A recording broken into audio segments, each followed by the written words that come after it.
Hello বন্ধুরা, আজকে আমি একটি ট্যাংরা মাছ আর আলু, দেশি ট্যাংরা মাছ আর আলু হাতে মেখে সব মশলা মেখে তারপর আমি রান্না করব। তাহলে আমার লাগবে পেঁয়াজ কুচি, টমেটো, কাঁচামরিচ, 1 চামচ হলুদ, 1 চামচ মরিচ, কিছুটা ধনিয়ার গুঁড়া আর সামান্য জিরা আর তেল, পরিমাণ মতো তেল, স্বাদ মতো লবণ। এগুলো সব দিয়ে আমি হাতে সুন্দর করে মেখে নেব। কষলি কষলি সুন্দর করে আমি মাছটাকে আলুটাকে মেখে নেব।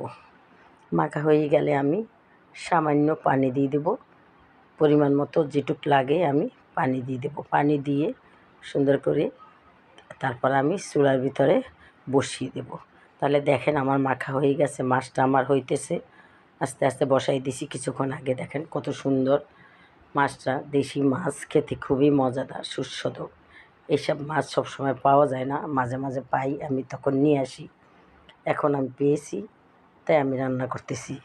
দেখেন, গোস মাছ তো সবসময় খাই, মাছ সবসময় পাওয়া যায় না। দেখেন, আপনাদের যদি আমার এই মাছের এই রেসিপিটা ভালো লাগে তাহলে আমাকে অনেক অনেক লাইক করবেন এবং শেয়ার করে দেবেন, আর আমার চ্যানেলটাকে সাবস্ক্রাইব করে দেবেন বন্ধুরা। এইটাই আমার অনুরোধ। আর ভুল ত্রুটি হইলে আমাকে ক্ষমা করে দেবেন। আসসালামু আলাইকুম।